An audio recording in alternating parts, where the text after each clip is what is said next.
Hello friends, आप लोग का स्वागत है हमारी यूट्यूब चैनल ट्यूटोरियल क्लासेस पे। आज मैं आपके लिए जीके जीएस का टॉप 25 क्वेश्चन करवाने वाला हूं जो एग्जाम के दृष्टिकोण से बहुत इंपॉर्टेंट होगा। अगर आपने अभी तक मेरे चैनल को सब्सक्राइब नहीं किया है तो प्लीज़ सब्सक्राइब कीजिए और बेल आइकन को प्रेस कीजिए। आइए सबसे पहला सवाल देखते हैं। सबसे पहला सवाल ये रहा आपके स्क्रीन पर। सबसे पहला सवाल है, मकर रेखा कितने देशों से होकर गुजरती है?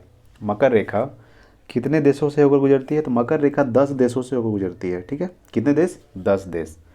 सेकंड नंबर सवाल है, बुशमैन जनजाति कहाँ पाई जाती है? बुशमैन जनजाति कहाँ पाई जाती है? तो कालाहारी मरुस्थल में बुशमैन जनजाति पाई जाती है। तीसरा नंबर सवाल है, किस अनुच्छेद के तहत भारत के मुख्य न्यायाधीश राष्ट्रपति को शपथ दिलाता है? किस अनुच्छेद के तहत भारत के मुख्य न्यायाधीश राष्ट्रपति को शपथ दिलाता है? तो अनुच्छेद 60 यानी अनुच्छेद आर्टिकल 60 के अनुसार भारत के मुख्य न्यायाधीश राष्ट्रपति को शपथ दिलाता है। चलिए 4 नंबर देखते हैं सवाल। यह तय करने का अधिकार किसके पास है कि कोई विधेयक धन विधेयक है या नहीं?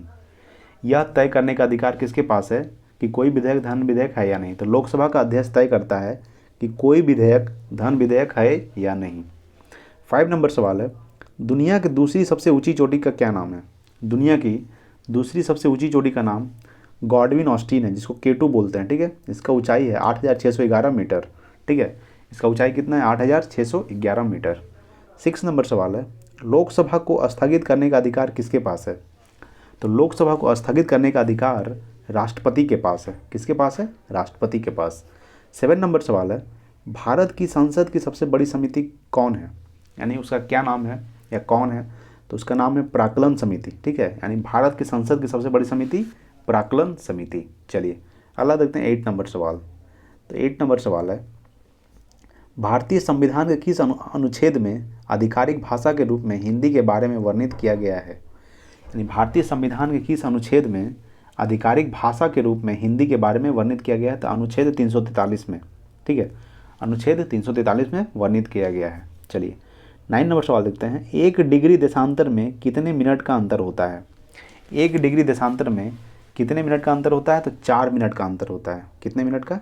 4 मिनट का। ठीक है, चलिए 10 नंबर सवाल देखते हैं। मकर रेखा किस नदी को 2 बार काटती है? यानी मकर रेखा किस नदी को 2 बार काटती है? तो लिम्पोपो नदी को। ठीक है, लिम्पोपो नदी को मकर रेखा 2 बार काटती है। चलिए 11 नंबर सवाल है, इलायची तथा काजू का सबसे बड़ा उत्पादक राज्य कौन है? इलायची तथा काजू का सबसे बड़ा उत्पादक राज्य केरल है। कौन है? केरल। चलिए केरल की राजधानी तिरुवनंतपुरम। 12 नंबर सवाल है, सबसे अधिक पानी सोखने वाली मिट्टी कौन सी है? तो सबसे अधिक पानी सोखने वाली मिट्टी दोमट मिट्टी है। कौन सा है? दोमट मिट्टी। 13 नंबर सवाल है, क्षोभ मंडल की धरातल से कितनी ऊंचाई है? क्षोभ मंडल की धरातल से ऊंचाई है 14 किलोमीटर। कितना है? 14 किलोमीटर। चलिए अगला देखते हैं 14 नंबर सवाल। 14 नंबर सवाल है, विश्व का सबसे बड़ा सक्रिय ज्वालामुखी कौन है? विश्व का सबसे बड़ा सक्रिय ज्वालामुखी कोटोपैक्सी है, जो इक्वाडोर में है। कहाँ है? इक्वाडोर में। ठीक है, कहाँ है? इक्वाडोर में।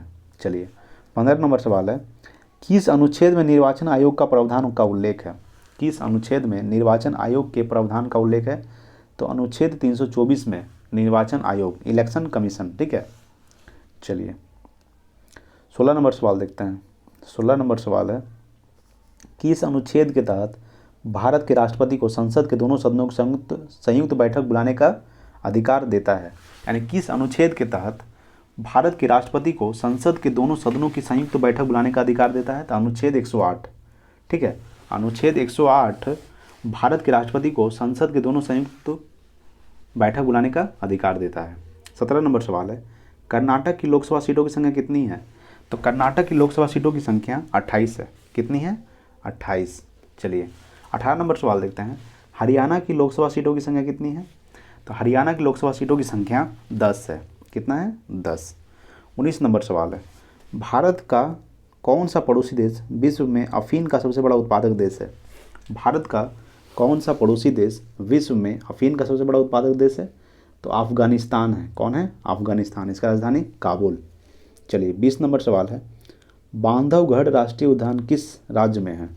तो बांधवगढ़ राष्ट्रीय उद्यान मध्य प्रदेश में है। ठीक है, चलिए 21 नंबर सवाल है, एशिया महादेश का क्षेत्रफल कितना है? तो एशिया महादेश का क्षेत्रफल 44 मिलियन वर्ग किलोमीटर है। कितना है? 44 मिलियन वर्ग किलोमीटर। चलिए 22 नंबर सवाल देखते हैं।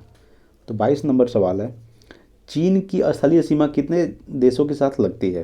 यानी चीन की जो स्थलीय सीमा है वह 13 देशों के साथ लगती है। ठीक है, कितने देशों के साथ? 13 देशों के साथ। और ये सवाल ये भी पूछ सकता है कि चीन की स्थलीय सीमा सबसे ज़्यादा किस देश के साथ लगती है? तो सबसे ज़्यादा मंगोलिया के साथ लगता है। ठीक है, मंगोलिया।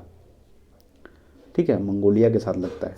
चलिए अगला देते हैं 23 नंबर सवाल, पृथ्वी की आयु का आकलन कैसे किया जाता है? तो पृथ्वी का आयु का आकलन यूरेनियम डेटिंग के द्वारा किया जाता है। कैसे किया जाता है? यूरेनियम डेटिंग के द्वारा। 24 नंबर सवाल है, कौन सा राज्य वंश ऐहोल शिलालेख से संबंधित था?